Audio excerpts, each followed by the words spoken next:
रहा है, हो सकता है इधर उधर भी खून के कतरे गिरे हों। और माहवारी में वो गुस्ल खाने में पानी भी नहीं इस्तेमाल करती कि जिस्म में हवा दाखिल हो जाएगी। सो पिछले 2 दिन से यूं ही बैठी है कमरे में। अस्सलाम वालेकुम, कैसे हैं आप सब? उम्मीद करती हूँ कि आप सब ठीक होंगे।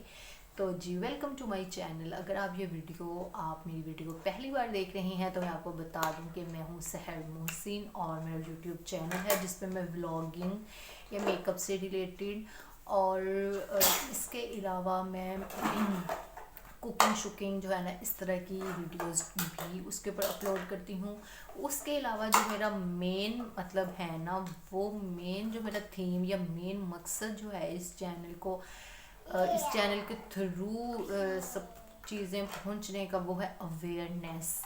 और जिसको मैं आहिस्ता आहिस्ता आहिस्ता आहिस्ता अपने चैनल के अंदर ला रही हूँ ताकि आप लोग जो हैं, मैं हम सब उन चीज़ों से अवेयर हो सकें जिन चीज़ों के बारे में हमें बिल्कुल भी नहीं पता, या बहुत सी वो ऐसी छोटी छोटी चीज़ें भी होती हैं, ज़रूरी नहीं बहुत बड़ी चीज़ें होती हैं जिनके बारे में जानना ज़रूरी होता है। छोटी छोटी चीज़ें भी होती हैं जिनके बारे में अगर छोटा सा भी कुछ पता चल जाए तो वो हमारी एक बहुत बड़ा किरदार अदा करती हैं हमारी लाइफ में।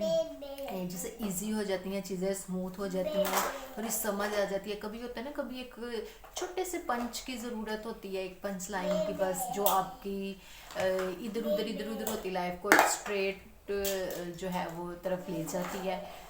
तो अच्छा, वैसे आज मैं आपसे कहूँगी कि आज बैकग्राउंड पे आपको एक म्यूज़िक मिलेगा, वो है फबीहा की शरारतों का। तो फबीहा जो है वो इधर उधर कहीं भी नहीं जा रही थी, तो खैर मैंने उसको अभी यहीं पे उसके टॉयज़ वगैरह दे के उसको खाना बनाने के लिए मैंने रख दिया। तो उसके साथ आप कॉम्प्रोमाइज़ कीजिएगा, पीछे से आपको जो है ना वो म्यूज़िक आता रहेगा बैकग्राउंड का। तो अच्छा जी, आज जो मैंने टॉपिक स्टार्ट किया बगैर किसी वेस्ट के, कुछ भी टाइम वेस्ट किए बगैर हम जो है ना वो अपना टॉपिक स्टार्ट करते हैं। आज मैंने इसी में से पहले भी टॉपिक्स मैंने दिए हुए हैं इसमें, ठीक है, जो कि पीरियड्स की डिटेल से रिलेटेड है। अगर आपने नहीं देखे तो आप वो जाकर देख सकते हैं मेरी वीडियोस। और आज जो मैंने टॉपिक सेलेक्ट किया है, जो मैंने पढ़ा था, आज मैंने पढ़ा था इसमें से टॉपिक दरख्तों के पत्ते और माहवारी। ठीक है, ये एक कहानी है, ये एक स्टोरी है और बहुत मज़ा आया पढ़ने में मुझे। मैंने सोचा चले मैंने तो पढ़ी है, मैं आप लोगों से भी शेयर करूं, मतलब इससे हमें पता चलेगा कि जो गांव के लोग, गांव की औरतें और ये वो सारी चीज़ें होती हैं, वो किस तरह इन मुश्किल दिनों से गुजरती हैं। और ये सब चीज़ें हम तो गुजरते ही हैं, हमें इतनी फैसिलिटीज़ होने के बावजूद भी अगर जो वो लोग जिनको ये चीज़ें प्रोवाइड नहीं होती हैं, वो लोग किस तरह गुजरते हैं, वो किस तरह गुजरती हैं, और हमें उनके लिए क्या करना चाहिए। क्या ये पढ़कर हमारे जहन में कोई ऐसी सोच आएगी? क्या हम ऐसा करने के लिए शायद हम कोई जज्बा आ जाए हमारे अंदर, क्या कुछ भी। तो उन डॉक्टर ताहिरा काज़मी की ही बुक, उन्हीं की वही बुक जो मैं पढ़ रही थी अभी तक, और उन्हीं का टॉपिक। तो चलिए स्टार्ट करते हैं। अच्छा जी, टॉपिक स्टार्ट हो रहा है दरख्तों के पत्ते और माहवारी। मतलब उसका उन्वान जो है वो ये है। घर में चारों तरफ अजीब सी बू थी, जैसे कोई मुर्दा चूहा किसी अलमारी के पीछे पड़ा हो या कोई मरी हुई छिपकली सोफे के नीचे। कभी ऐसे लगता कि सिंक में गोश्त होते हुए नीचे पाइप में कुछ फंस गया है जो चारों तरफ बू फैला रहा है, लेकिन बू का कहीं सुराग नहीं मिलता था, जो कभी गंदे मौजू से उठने वाली सरांठ जैसी महसूस होती और कभी कई दिन के रखे बासी सालन जैसी। हर थोड़ी देर बाद बू का एक झोंका आता और सर में एक गर्ज सा लगता, टीसें उठती और हम फिर से बेचैन हो जाते। हर थोड़ी कैसी बू है ये, कहाँ से आ रही है, सफाई की कहाँ कमी रह गई? सब मुलाजिम हमारे इन सवालों का जवाब देने से कासिर थे। सोफे अपनी जगहों से खिसका दिए गए, पलंगों के नीचे झांक लिया गया, कचरे के डब्बे खाली कर दिए गए, किचन की अलमारियों से सामान बाहर ढेर कर दिया गया, टॉयलेट में फ़नाइल भर भर के फेंकी गई, बिस्तरों पर बिछी चादरें बदलवा दी गईं, धुले हुए कपड़े फिर से धोबी के पास भेज दिए गए, सिंक में गर्म पानी उंडेला गया, फ्रिज खाली कर दिया गया, जूते धूप में रखे गए, छिपकली के लिए स्प्रे किया गया, चूहों के लिए ट्रैप मंगवाया गया, बच्चों के पैम्पर पहले से भी जल्द बदलवाने का कहा गया, सब कुछ हुआ, लेकिन फिर भी बू ने हमारा पीछा ना छोड़ा। हम पागल होने वाले थे या हो चुके थे। कभी बू नज़दीक आ जाती, कभी दूर चली जाती, कभी घर के एक कोने में ज़्यादा महसूस होती, कभी दूसरे कोने में, अभी यहाँ कुछ देर बाद वहाँ। मुअम्मा किस तरह हल ना हुआ। बाजी एक बात कहूँ, मासी हनीफा जो 2 दिन से हमारी परेशानी की गवाह थी, हमारे करीब आकर बोली, कहो, मेरा ख्याल है कि बू का ताल्लुक इस नई लड़की से है जो आपने शहरी बेटी या शूरी बेटी, पता नहीं क्या है, शहरी बेटी के लिए रखा है। हनीफा कुछ दिन पहले तो आई है वो, और मैंने इसे साफ सुथरा रहने और कपड़े बदलने की सब हदायत दी हैं। जी ठीक कहती हैं आप, लेकिन मुझे महसूस हुआ है। तुम्हें ये शक कैसे हुआ? वो जब भी किचन की तरफ आती है बू करीब महसूस होती है, फिर जब वो चली जाती है तो बू भी गायब हो जाती है। जब भी पास से गुजरती है कुछ अजीब सा लगता है। अच्छा, फिर पूछो उससे। ये मौसम गर्मा के दिन थे। हमारी छोटी बेटी की आया अपनी वालदा की बीमारी की वजह से अचानक रुखसत पे जा चुकी थी। एकदम हस्पताल से छुट्टी तो मिल नहीं सकती थी, सो बच्ची की देखभाल के लिए आर्जी बंदोबस्त का सोचा गया। काफ़ी कोशिश की मगर कोई खतून मिल के ही ना दे। आया ढूंढना भी कुओं में बांस डलवाने के मुतरादिफ हो गया। बिलाखिर हस्पताल के चौकीदार ने किसी दूर दराज के देहात से एक 20-22 साल लड़की के मुतालिक बताया, जो आया गेरी का तजर्बा तो नहीं रखती थी मगर थी ज़रूरतमंद। वो तो हम भी थे, सो हामी में डल गई। दुबली पतली, डरी सहमी, झुकी हुई नज़रें, चेहरे और जिस्म पे गुर्बत और नादारी के नुमायाँ आसार। ये थी शेरी की नई आया रज़िया। लगता था कि इसका शहर आने का पहला मौका है। हर चीज़ हैरान नज़र से देखती, बात बात पे बौखला जाती और कुछ भी कहने से पहले हिचकिचाती। खैर, हमने इसे बुनियादी बातें समझाई, बच्ची के जुमला अमूर से आगाह किया और बताया कि गो के ये घर अजनबी है और हम भी, लेकिन हम दोनों कोशिश करेंगे कि कोई मुश्किल ना हो। अब मासी हनीफा जो तशखीस बता रही थी, इसने हमें कुछ परेशान कर दिया था, लेकिन कुछ बरसों के तजर्बे के बाद हम जानते थे कि वो गहरी नज़र रखती थी। वैसे तो इसकी जिम्मेदारी घर संभालने की थी, लेकिन ज़रूरत पड़ने पर वो हमारी मुशीर भी बन जाया करती थी। उफ बाजी क्या बताऊँ, गज़ब हो गया। उफ, इतनी गंदी, सारा घर नपाक कर दिया। यही थी बू की वजह। हनीफा गाल पीटती हुई आ रही थी, कुछ बताओ तो। हम बौखला उठे थे। बाजी, मैंने आपको मना किया था, दूर दराज देहात की लड़की ना बुलाएं। उन्हें क्या पता होता है, वो खुद को नहीं संभाल सकती, वो बच्ची को क्या संभालेंगे। कोई बात नहीं बेटा। हनीफा, बात क्या है आखिर? इसे पिछले 2 दिन से माहवारी आई हुई है। तो माहवारी से बू का क्या ताल्लुक? बाजी, माहवारी के लिए इसने कुछ बंदोबस्त नहीं किया, बस शलवार में खून बहकर जज़ब हो रहा है। हो सकता है इधर उधर भी खून के कतरे गिरे हों।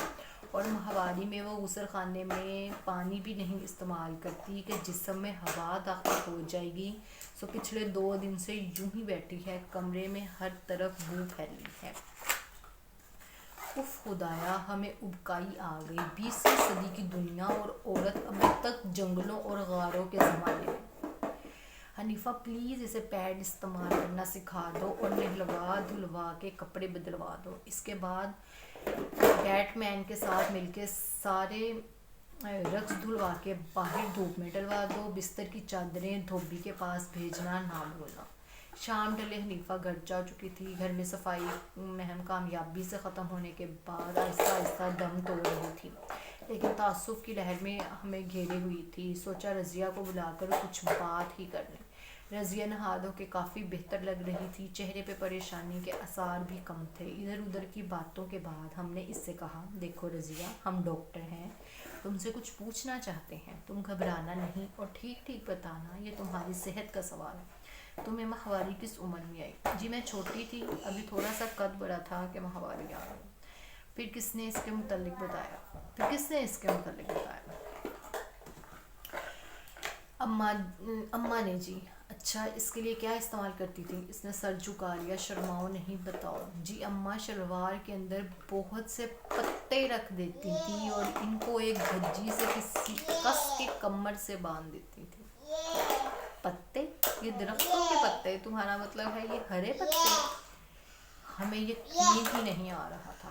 جی اس نے اس بات میں سر ہلایا. لیکن پتے کیوں؟ کوئی کپڑا یا روئی کیوں نہیں؟ کپڑا وہ کہاں سے آتا جی؟ پرانے لباس جو بسیدہ ہو کر پھٹنے لگتے ہیں. ہمارے وہاں تو جی 2 جوڑے ہوتے ہیں ہر عورت کے پاس. ایک اتارتی ہے تو دوسرا پہنتی ہے. ان میں سے جب ایک تار ہو جاتا ہے تو تب دوسرا ملتا ہے. وہ ایک چیتھڑوں جیسا لباس کیا کر سکتا ہے اور کتنی دیر ساتھ دے سکتا ہے؟ 1 مہینہ. پھر اس کے بعد. اور روئی کہاں سے خریدیں؟ اماں کہتی ہیں پیٹ میں روٹی ڈالنے کی فکر کریں یا ماہواری کا جھنجھٹ دیکھیں. ہمارا دل ڈوبتا جا رہا تھا ایسے گہرے پانیوں میں جن کی تہہ میں نہ جانے کیا کچھ رکھا تھا ہمارے لیے. تو تم نے مجھے کیوں نہیں بتایا؟ جب ماہواری ہے. جی مجھے شرم آ رہی تھی. میں نے پتھر ڈھونڈنے کی کوشش کی لیکن آپ کے گھر درخت ہی نہیں ہے کوئی. ہمیں بے اختیار رونا آ گیا اس لڑکی کی بے بسی پہ جو ہمارے ہمراہ 20ویں صدی دیکھ رہی تھی لیکن ہماری جیسی نہیں تھی. وہ تو زمانہ قدیم کی باسی تھی جب زندگی محض پیٹ کی کا نام تھا. سنو بیٹا رضیہ پتے وغیرہ بھول جاؤ. ہم تمہیں پیڈ دیں گے. بس تمہارا کام یہ ہے کہ پانی سے اپنے آپ کو اچھی طرح دھونا ہے اور جب بھی فراغت کے لیے غسل خانے جاؤ روزانہ نہانا بھی ہے. باجی ایک بات بتاؤں؟ ہاں ضرور. یہ جو آپ نے پہننے کو دیا ہے نا یہ بہت اچھا ہے. گیلے پن کی چپچپاہٹ بھی نہیں ہے اور خارش بھی نہیں ہو رہی. وہ پتے بہت چبھتے تھے اور ماہواری کے بعد گندا پانی بھی آنا شروع ہو جاتا تھا. وہ کچھ گھنٹوں میں ہی سہل زندگی کا فرق جان چکی تھی. ہمارا دل تھما. کچھ ثانیے دھڑکنا بھول گیا اور پھر تیز تیز بھاگنے لگا. شہروں کے باسی سائنس کی ترقی علم و آگہی اور شہری سہولیات کے سائے میں زندگی گزارنے والے کیا اندازہ کر سکتے ہیں کہ سندھ کے گھوٹ تھر کے صحراؤں بلوچستان کے بنجر پہاڑوں گلگت بلتستان کے دور دراز گاؤں دیہات میں رہنے والی عورتیں اس بنیادی ضرورت سے کیسے نمٹتی ہوں گی؟ ماہواری کا جسم سے اخراج پیشاب اور پخانے کے خروج جیسا ہی ہے لیکن کیا کبھی کسی نے سوچا کہ اس ماہانہ مشکل کے لیے کیا کیا جائے؟ اسکول کا سلیبس ترتیب دیتے ہوئے 5 سالہ ترقیاتی منصوبے بناتے ہوئے اور قوم میں آگہی پھیلانے کا عزم کرتے ہوئے کیا کبھی کسی نے سوچا کہ جن علاقوں میں غربت و نداری چاروں طرف پر پھیلائے بیٹھی ہے وہاں زندگی کے نمو اپنے جسم سے آغاز کرنے والی عورت کے لیے بھی کچھ کرنا چاہیے؟ سرکاری طور پہ پیڈز کی سہولت اور متعلقہ آگہی.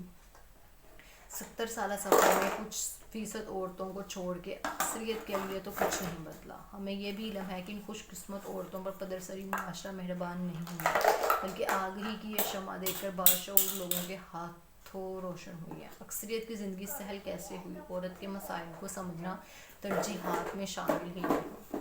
لیکن ہم سوچتے ہیں کہ ہمسایہ ملک میں بھی تو ہمارے جیسے لوگ بستے ہیں. غربت و نداری بھی ہم جیسی ہے.